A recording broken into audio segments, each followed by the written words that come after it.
నమస్కారం. మీరు చూస్తున్నది ఇది సోలార్ ప్యానెల్స్. ఈ సోలార్ ప్యానెల్స్ గురించి నేను ఎందుకు చెప్తున్నాను అంటే, రీసెంట్గా ప్రధానమంత్రి సూర్యఘర్ ముక్తి బిజ్లీ పథకం అని చెప్పేసి ఒక కొత్త పథకాన్ని ఇంట్రడ్యూస్ చేశారు. ఈ పథకంలో భాగంగా మనకు తెలంగాణ రాష్ట్రానికి కూడా ఒక 40,000 సోలార్ ప్యానెల్స్ ని ఫ్రీగా కేంద్ర ప్రభుత్వం అందిస్తుంది. అయితే రాష్ట్ర ప్రభుత్వము కేంద్ర ప్రభుత్వంతో కొలాబరేషన్ లో వాటిని ఎవరికి ఇవ్వాలి, ఆర్థిక పరిస్థితి ఎలా ఉన్నటువంటి వాళ్ళకి ఇవ్వాలి అనేటువంటిది డిసైడ్ చేసి ఇవ్వడం జరుగుతుంది. సో ఇది కొత్తగా వచ్చినటువంటి పథకం. అయితే ఈ పథకం కాకుండా ఇంకొక పథకం కూడా మనకు ఆల్రెడీ ఉంది, చాలా మందికి కూడా అది తెలుసు.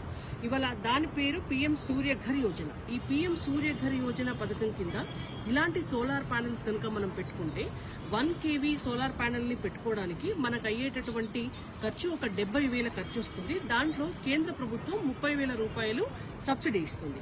ఒకవేళ 2 kV పెట్టుకున్నామని అనుకోండి, దానికి అయ్యే ఖర్చు 1,40,000. అందులో కేంద్ర ప్రభుత్వం ఇచ్చేటటువంటి సబ్సిడీ 60,000. ఒకవేళ 3 kV పెట్టుకుంటే 2,30,000 రూపాయలు మనకు ఖర్చు వస్తుంది. దానికి కేంద్ర ప్రభుత్వం ఇచ్చేటటువంటి సబ్సిడీ 78,000 సబ్సిడీ వస్తుంది.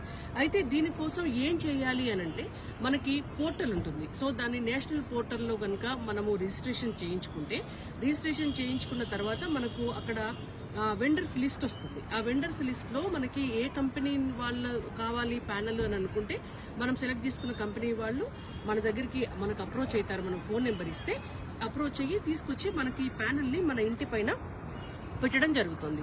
సో మనకు కావాల్సినటువంటి కరెంట్ ని మనం ఫ్రీగా ఉత్పత్తి చేసుకోవచ్చు. అయితే దీనికోసం మనకున్నటువంటి మీటర్ ను కూడా మార్చి కొత్త మీటర్ పెడతారు. దానివల్ల ఇంపోర్ట్ అండ్ ఎక్స్పోర్ట్ మీటర్ అని అంటారు దాన్ని. అంటే మన ఇంట్లో తయారయ్యేటటువంటి ఈ కరెంటు గ్రిడ్కి వెళ్తుంది. గ్రిడ్కి వెళ్ళటం అనేటువంటిది మనం ఎక్స్పోర్ట్ చేసేది. ఇంపోర్ట్ అంటే గ్రిడ్ నుంచి మనం వాడుకునేటువంటి కరెంటు. ఒకవేళ మనం కనుక మనం ఉత్పత్తి చేసేటటువంటి కరెంటు కంటే తక్కువ వాడుకున్నాం అనుకోండి, మన కరెంటు గ్రిడ్ దగ్గర ఉంటుంది కాబట్టి ఎన్ని యూనిట్లు ఉంటే అన్ని యూనిట్లకి కరెంటు ఛార్జీలు కట్టించి మన అకౌంట్లోకి మనకి డబ్బులు ఎక్కువ వస్తాయి. ఒకవేళ మనం కనుక ఎక్కువ వాడుకుంటే ఆ ఎక్కువ వాడుకున్నటువంటి మొత్తం ఏదైతే ఉంటుందో దానికి మనం కరెంట్ బిల్ పే చేయాల్సి ఉంటుంది. కాబట్టి ఎట్లా చూసినా సూర్యఘర్ యోజన పథకం కింద ఈ సోలార్ ప్యానెల్ ప్లాంట్ పెట్టుకోవడం అనేటువంటిది మనకి చాలా మంచిది. కేంద్ర ప్రభుత్వ సబ్సిడీ ఉంది, ఇది పెట్టుకోండి.